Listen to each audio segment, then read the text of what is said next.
అమ్మా నాకు ఈ పెళ్ళొద్దే. గట్టిగా మాట్లాడుకో, తాతయ్య వింటాడు. నాన్న, నీతో ఒక ముఖ్యమైన విషయం మాట్లాడాలి. ఏందమ్మా, మనవరాలి పెళ్లి గురించేనా? కాదు నాన్న. ఏందమ్మా? నీ మనవరాలికి వేరే సంబంధం ఖాయం చేశాం. ఏంటమ్మా, ఏరే సంబంధమా? పెద్దాళ్ళు ఏదో ఒకటి అంటారు, వాళ్ళ మాట అట్ట ఉంచు. నువ్వు కూడా ఒప్పేసుకున్నావా? నిన్నే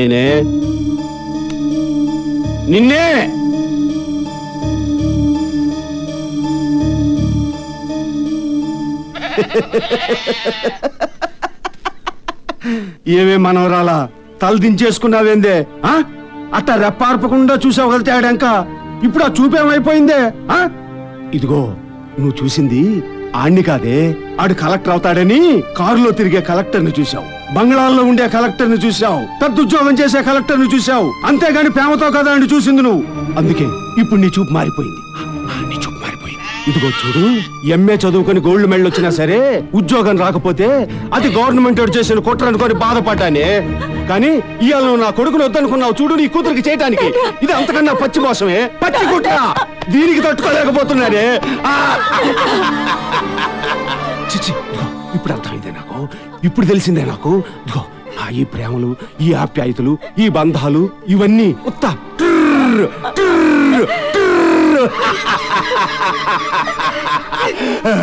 డబ్బు డబ్బు ఒక్కటేనే మనుషుల మధ్య శాశ్వతం. ఈ ప్రేమలు, ఆప్యాయతలు, బంధుత్వాలు, చుట్టాలికలు ఇవేమీ కాదు. డబ్బు. ఇదిగో, నా కొడుకు పెళ్లి కాకపోతే పోనీ, ఇంతకంటే మంచి సంబంధమే చూస్తా. ఆడికి ఉద్యోగం వచ్చినప్పుడే పెళ్లి అవుతుంది. ఏమే కూతురా, తూకానికి మాంసం అమ్ముకున్నట్టు మనసు అమ్ముకున్నావే నువ్వు.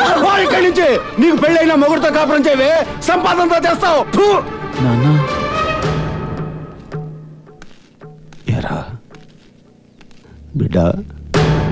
బిడ్డ బాధపడకురా అయ్యా, బాధపడకు. భగవంతుడు కూడా చిన్నోళ్ళని చిన్న చూపు చూస్తాడేమోనని అంటుంటారు అయ్యా. అందుకే ఇట్ట జరిగిందేమో, బాధపడకు. ఉద్యోగం రాకపోతే పోనీరయ్యా, బతకడానికి భయమేంద్రా మనకి. భగవంతుడిచ్చిన గొర్రెలున్నాయరయ్యా మనకి. గొర్రెలు కాసుకొని బతుకుతారు అయ్యా.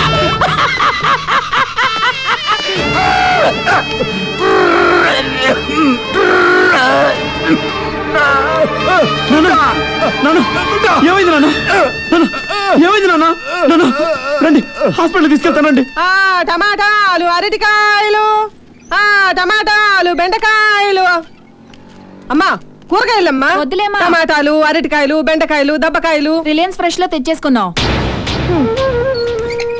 వంకాయలు, బీరకాయలు, బెండకాయలు, ఆనపకాయలు, బీరకాయలు. అమ్మా, కూరగాయలమ్మా. ఎందుకమ్మా?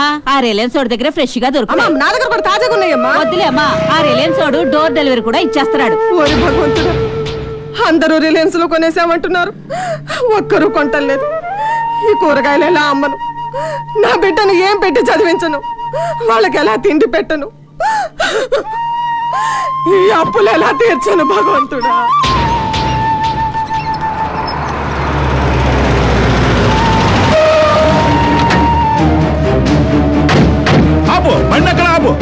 బాబు, కాటందరు బాబు. ఇదిగో పార్వతమ్మ, మనిషికో మాట గొడ్డుకో దెబ్బ అన్నారు. నువ్వు మనిషివి కాదు, గొడ్డువి కాదు, ఆడదాని అయిపోయావు. ఎన్నిసార్లు వచ్చి డబ్బులు అడిగినా కుళ్ళిపోయిన ఈ కూరగాయలు చూపిస్తున్నావు కానీ 10 రూపాయలు నా జేబులో పెట్టలేదు. ఇదిగో చెప్తున్నాను, మంచిదానివని, ఆడపిల్లల తల్లివని, ఆడదానివని చచ్చిపోయి నీ మొగుడు మొహం చూసుకుంటున్నాను. ఈసారి కానీ నా డబ్బులు అయిపోతే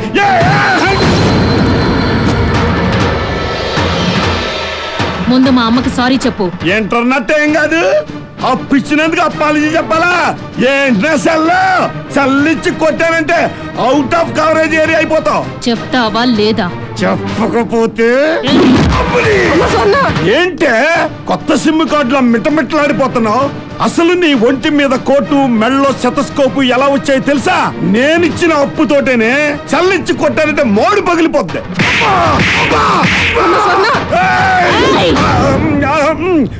చూస్తాను చల్ల రీఛార్జ్ చేసుకుని మళ్ళీ వస్తాను. నీ ఎంత చూస్తాను. నాన్న, నీకేం పర్లేదు నాన్న, నేనున్నా నాన్న, ధైర్యంగా ఉండు. ఏమండి, మా నాన్నకి మా నాన్నగారు కుంట్లో బాలేదు సార్. రోజు ఛార్జీలు కట్టావా? లేదు సార్, బ్లడ్ టెస్ట్ చేయించావా? చేయించలేదు సార్. యూరిన్ టెస్ట్ చేయించావా? చేయిస్తాను సార్. BP check చేయించావా? చేయిస్తాను. మరి ఏమీ చేయించకుండా డైరెక్ట్ గా వచ్చేయడమే. డాక్టర్ మా నాన్నకి వైద్యం చేయరా? ఏమో నువ్వు జూనియర్ డాక్టర్వి, సీనియర్ డాక్టర్ కాదు. నువ్వు పని నేర్చుకోవడానికి వచ్చావు కానీ టెస్టులు చేయడానికి రాలా. ముందెళ్ళి డాక్టర్ని పిలవయ్యా. డాక్టర్ గారు సొంత హాస్పిటల్ పెట్టారు. మంత్రి గారి ఎంకుడికి నరాల వీక్నెస్, ఆ జ్యూస్ వచ్చేసరికి లేట్ అయిపోద్ది. డాక్టర్ గారు రావడానికి లేట్ అవుతుంది అనుకుంటే ముందు డాక్టర్ అమ్మ గారిని చూడమని చెప్పండి సార్. మెడికల్ ఫీజు కట్టకుండా చెక్ చేయడం కుదరదా? మెడికల్ ఫీజా సార్? మేము పేదోళ్ళం సార్. మీ అయ్యా? అవును సార్. ఇక్కడికి ఎందుకు తీసుకొచ్చావు? మరి ఏం చేయమంటారు సార్? డబ్బులు చూసుకొని ప్రైవేట్ హాస్పిటల్ తీసుకెళ్ళు. ఇక్కడికి ఎందుకు తీసుకొచ్చావయ్యా? తేరగా వైద్యం చేయించుకుందామనే.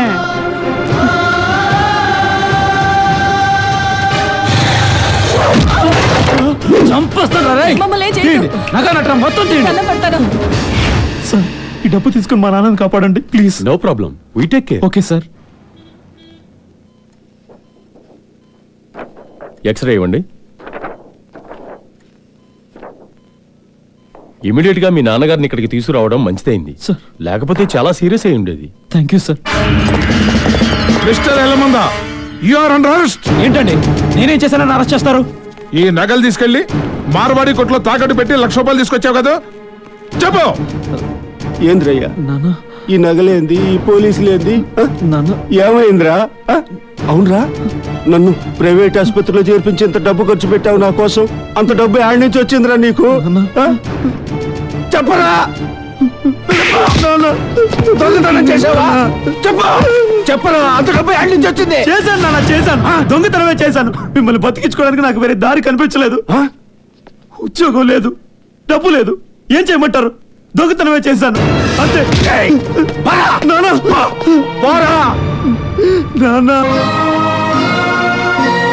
మన జూనియర్ డాక్టర్లు హాస్పిటల్కి వెళ్ళినప్పుడు అక్కడ పేదల పరిస్థితి ఏం బాగాలేదు. వాళ్ళని చూసి నా గుండె తరుక్కుపోయింది. మెడికల్ ఫీజు కట్టకపోతే హాస్పిటల్లో అడ్మిట్ చేసుకోరట. అలాంటప్పుడు మరి గవర్నమెంట్ హాస్పిటల్స్ ఎందుకు? ఈ మెడికల్ ఫీజు తగ్గించే వరకు మనం సమ్మె చేద్దాం. ఏమంటారు? We will do it. What do you say? అవును చేద్దాం. మీరేమంటారు? Yes, we will do it. Medical fees, medical fees, medical fees, medical fees.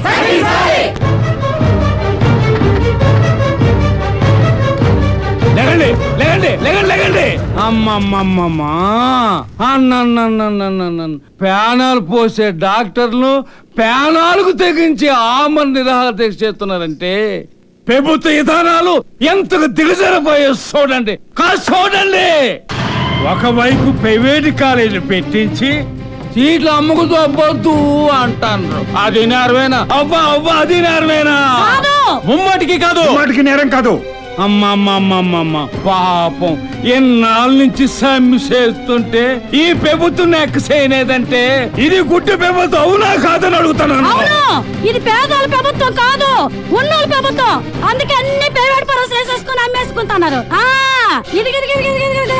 మీరంతా ఇలాగే వల్లకుంటే రేపొద్దున మనం తాగే నీటిని, పీల్చే గాలిని, తొంగునే మంచాన్ని అన్ని ప్రైవేట్ పరువులు వేసుకుని అమ్ముకొని తినేస్తారు. వీళ్ళు జమ్మలు అడిపోను పేదలు తెగ సావా వీళ్ళతో తెగ. రాజేశ్వరి, ఇదిగో మీ న్యాయమైన కోరికలు తీరాలంటే ఈ ప్రభుత్వం గద్దె దిగాల. మీ న్యాయమైన కోరికలు తీరే వరకు నాను కూడా ఈ సమ్మెలో పాల్గొంటాను అంతే. ఆపోజిషన్ లీడర్ అప్పారావు గారు ఆ జూనియర్ డాక్టర్ల సమ్మెను సమర్థిస్తాడా? అక్కి రాజ్యం పోస్తాడా? మెడికల్ ఫీజులు వసూలు చేస్తే వాళ్ళ సొమ్మిదో పోతున్నట్టు ఆ జూనియర్ డాక్టర్లు సమ్మె చేస్తారట. గాంధీ మహాత్ముడి దేశంలో పుట్టి ఈ దేశానికి స్వతంత్రం తెచ్చి మనలాంటి వారికి మంచి పని చేశాడు గాని సమ్మెలు సత్యాగ్రహాలు నేర్పి జనాన్ని పాడు చేశాడయా. అవును సార్. ఈ సమస్యలన్నీ చూస్తూ కూర్చుంటే మనం కూడా తెల్లవాళ్ళలాగా తెల్ల మొహాలు వేసుకుని వెళ్ళిపోవాలి. వద్దు, మనం వాళ్ళలా వెళ్ళొద్దు. ఈ సమ్మె ఇంతటితో ఆగిపోవాలి. చదువులు మానేసి సమ్మె చేస్తున్నారని వాళ్ళ తల్లిదండ్రులకు నోటీసులు పంపించండి. స్వర్ణ, ఏంట ఇది? ఏంటమ్మా? చిన్నప్పుడు నా మార్కులు చూడమ్మా 100కి 100 వచ్చాయంటే ఈ 2 కళ్ళను 1000 కళ్ళు చేసుకొని చూశాను. నీ కూతురు చదువులో సరస్వతిని అందరూ అంటుంటే ఆ సరస్వతి నా కడుపును పుట్టిందని మురిసిపోయాను కదే. సిరంజి పట్టి డాక్టర్ అవుతామనుకున్నాను కానీ ఉద్యమాలు చేసే నాయకురాలు అవుతావు అనుకోలేదే. ఈ నోటీస్ ఏంటో తెలుసా? ఏంటి? నువ్వే ఉద్యమాలు గనక మానేయకపోతే నిన్ను సస్పెండ్ చేస్తామని పంపించారు. మనిషికి జబ్బు చేస్తే సిరంజి పట్టుకోవాలి, కానీ ఈ వ్యవస్థకి జబ్బు చేసిందమ్మా. ఎస్, అందుకే దాన్ని పోగొట్టడం కోసమే మేము ఉద్యమం చేస్తున్నాం. పేదవాళ్ళకు ఉచితంగా వైద్యం, పేదవాళ్ళకు ఉచితంగా వైద్యం, ఛార్జీలు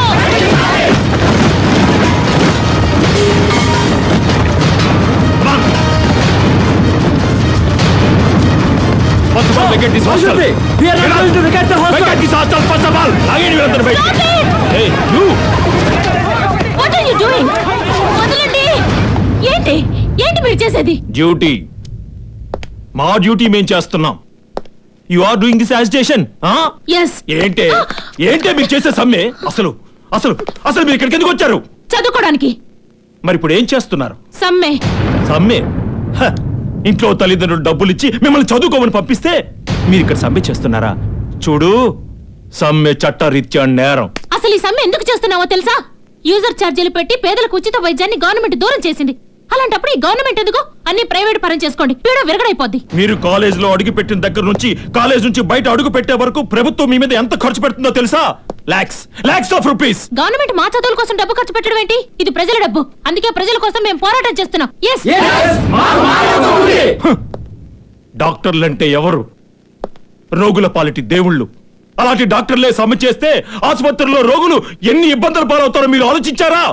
మీరు మానవత్వాన్ని గురించి మాట్లాడితే దెయ్యాలు వేదాలు వల్లించినట్టుంటుంది. కనుక మీరు మానవత్వం గురించి మాట్లాడొద్దు. First of all you stop this strike. మీరు మమ్మల్ని చంపినా సరే మేము ఈ సమ్మె ఆపం. జూనియర్ డాక్టర్ల సమ్మె. జూనియర్ డాక్టర్ల సమ్మె. జూనియర్ డాక్టర్ల సమ్మె. మంత్రి గారు, మంత్రి గారు, ముందు రోడ్డు క్లీన్ చేయండి. మంత్రి గారు వస్తారు. ముందు క్లీన్ చేయండి. ముందు మంత్రి గారిని మా ముందుకు రమ్మనండి. ఈ దేశంలో ఏ రంగంలో ఉన్న వాళ్ళైనా సమ్మె చేయొచ్చు గాని వైద్య వృత్తిలో ఉన్నవాళ్ళు సమ్మె చేయడం సమాజానికి శ్రేయస్కరం కాదు. ఎవరి మాటలో విని ఎవరు రెచ్చగొడితేనో ఆవేశపడిపోయి బంగారం లాంటి మీ భవిష్యత్తును నాశనం చేసుకోకండి. ఇప్పటికైనా మా డిమాండ్స్ నెరవేరుస్తారా లేదా?